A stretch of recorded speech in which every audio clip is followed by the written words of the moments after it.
Make it pink? Welcome to Tulgey TV, where the madness never stops, and where there's a new video every Tuesday. And here in Tulgey TV, we're mostly talking about Disney subjects, but not today.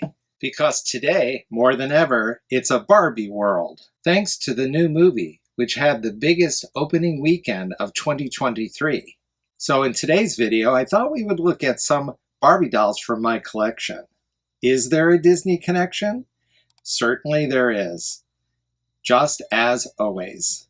So be sure and stay tuned to the end of the video to find out what it is.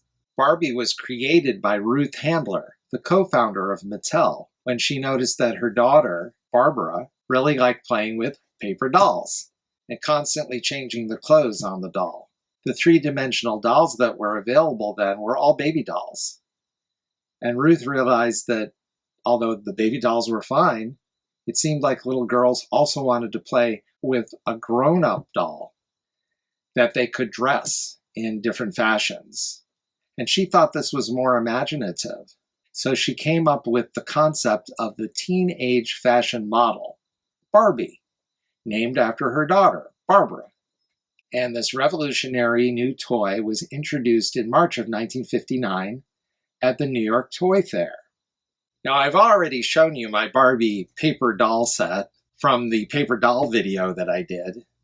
And I showed you my Lucy dolls, which are Barbie dolls fashioned as Lucille Ball in her iconic role as Lucy Ricardo in I Love Lucy. But I haven't really shown you any of the actual dolls that I have. Until today, the time just seemed right somehow to shine a spotlight on Barbie. And Ken. Now, when I was a kid, I didn't have any interest in Barbie at all. I saw Barbies around, they didn't interest me. It wasn't until I was an adult and I realized that the Barbie design that I was seeing, with that very in-your-face smile, was only the current design. Once I saw the first design of the original Barbie doll, then I was hooked. I just love her look. It's very sophisticated. This is for a toy. So it should come as no surprise that the original Barbie doll was actually based on a toy intended for adults, made in Germany and fashioned after a popular and risque comic strip character named Lily. And everything surrounding Barbie, her clothes and accessories, just seemed more sophisticated then. So I like the Barbie doll designs from 1959 through about 1970. Because in the early 1970s, when you had Malibu Barbie, they had really stepped away from the original designs. So the caveat I have about my collection is that I don't have any original Barbie dolls, for instance, one from 1959. For that whole era, from 1959 through the early 70s, if you wanted to get something in good condition, and hopefully with the box and some of the accessories, those are all very, very expensive on the collector's market. So what I focused on is these wonderful retro collector's sets that Mattel has been putting out over the years. For example, this was issued for the 35th anniversary of the Barbie doll. And you can see how beautifully done they are. They're extremely accurate. They're in these beautiful box displays, which do display so nicely, and they have all these accompanying extras. So it's really, really fun for somebody who's really into the design, but doesn't have to have an original. Mattel outdoes themselves with these collector sets, and I think you'll agree as you see them. So this is what the very first Barbie looked like. And it says here, she's back, the most famous American teenage fashion model ever. There's a big close-up of Barbie's face here, and you can see what I'm talking about. How different she looks from the Barbie of today. She's barely smiling, and as you can see, she came in a bathing suit. She, of course, could wear all kinds of clothes, and that was the genius of the Barbie idea, really, that you could buy the doll rather inexpensively, and then you had to have all the clothes that were made available, and the accessories, too. No offense, Ken. She originally came in this great box that showed her in the different outfits, and also eyeglasses, and also very important, the wrist tag. The Barbie dolls originally came with wrist tags, and for collectors, that's an important part of the setup. This just says 35th anniversary because it's not real, but it gives you the idea of what it all looked like. And this is really displays so well, as you can see. So this is the doll that started it all in 1959. Now here's another 1959 reproduction, Commuter set Barbie, or should I say Barbie doll. It has this wonderful fashion type design here, this illustration, like you would see in a high fashion ad for Lord & Taylor's, for example. This box that this reproduction is not authentic, but it really looks great. And it says Barbie wearing the Commuter set is the second doll in the Collector's Request collection, developed specifically for collectors worldwide. She's cool, she's with it, she's the most. It's 1959, the year the original Barbie doll is introduced.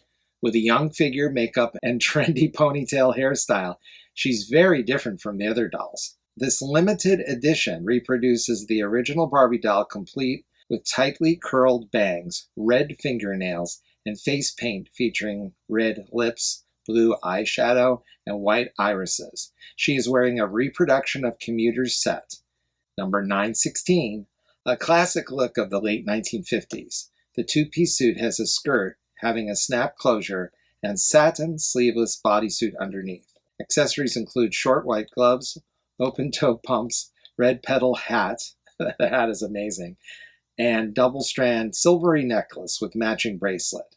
Add an extra body blouse and hat box with a nostalgic Barbie logo, and Barbie is ready for a day in the city. So let's open the box up, take a look at the doll itself. We'll keep this here because that looks so great. And here we are. So again, just a perfect, really perfect reproduction of the original Barbie and this suit. Here's the hat box. And we'll have to take their word for it that she has red fingernails because she has these great white gloves on. And I mean, this is just incredible. The design, the fashion. I mean, I don't know that much about fashion, but you know, this looks like something out of an early episode of Mrs. Maisel, you know? Now here's the doll and some more fashion from 1960. And this outfit, like here, is important because it shows Barbie as a businesswoman. She is in the world of business just like a man would be. That was simply revolutionary. Just think in 1959, the whole impetus of this doll was to show a young woman in the business world. This was in part to show girls that they could be anything, that they could be a nurse or a doctor, a graduate or a teacher. She could be a flight attendant or an astronaut. And because she's no fool, she also has all kinds of evening gowns, beach attire, and frocks of every kind to show her off as a fashion model. But let's take a closer look now at this busy gal Barbie. And one thing you'll notice, by the way, in all this early Barbie stuff, no pink.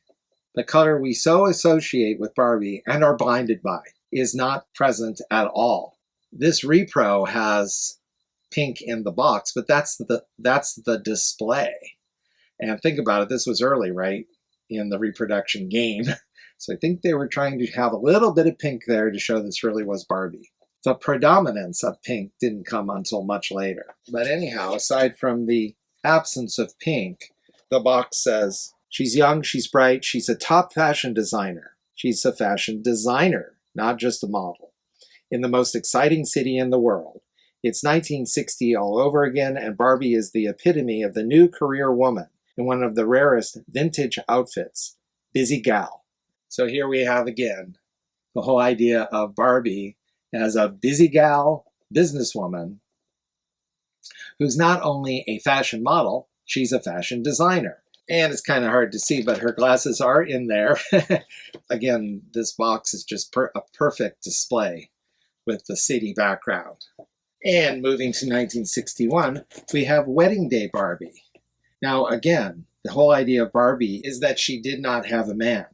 And in fact, she didn't have a man until Ken came along. Don't worry, Ken, we're going to get to you. So cool. So why is she in a wedding dress? Well, of course, she's a model, so she would be modeling wedding dresses. And this one is very, very beautiful. I mean, I don't know how well you can see the design and the details. It's just incredible. It's 1961, and Barbie wears the all-time vintage favorite wedding day set, which includes something old, her mother's pearls in quotation marks because, sorry kids, they're not real pearls. Something new, her open-toe pumps, something borrowed, her short gloves, and something blue, her garter with flowers. This collector's edition, which reproduces the ensemble number 972, is in lovely detail, is a second chance to start a Barbie doll collection of your own, or for someone special in your life. Now here, they're not saying girls, because Barbie, of course, is not just for girls. Barbie is for anyone who loves these beautiful dolls and the beautiful clothes, and can appreciate these toys as works of art, especially in these display boxes. Now, we've seen a lot of Barbie, and it's just not fair to Ken, the ultimate accessory, that we don't say a little bit about him. He was introduced in 1961 because a lot of children asked for a Ken doll. Barbie had to have a boyfriend, didn't she? And in reality, Ruth Handler didn't want to introduce a boy doll because Barbie stood alone. She was completely independent and didn't need a man. But who was going to escort her to all those parties and premieres and fashion runways? There had to be a doll, and his name was going to be Ken because Ruth Handler named Ken after her son. And thanks to these great reproductions from Mattel, we have a good look at Ken as he originally appeared in 1961. I mean, look at this. What could be better? An original Ken doll? True. But you wouldn't have this wonderful display. This was issued for Ken's 50th anniversary, and the back of the box says, in part, 1961 saw the first ever Ken doll. The first package declared him Barbie's boyfriend and depicted him in a sleek tux, a cool jacket and slacks, and in black and white striped swim trunks. At 12 inches tall, his flocked hair was available in blonde, dark brunette, and rare brunette, which was sold as a store exclusive. The store exclusives is a whole other video, because that's a whole other topic that's really fascinating in the history of Barbie and for collectors. This reproduction version has brown hair and comes with a reproduction fashion, 1964's Victory Dance, number 1411, from the 1400 series of fashions. The ensemble includes crested navy blue jacket, white pants, Oxford shirt, red vest and tie, and of course, dress shoes and socks. 3 collector cards and a reproduction booklet complete this handsome gift set, which I just think is great. Do you remember having the genuine Ken doll from 1961?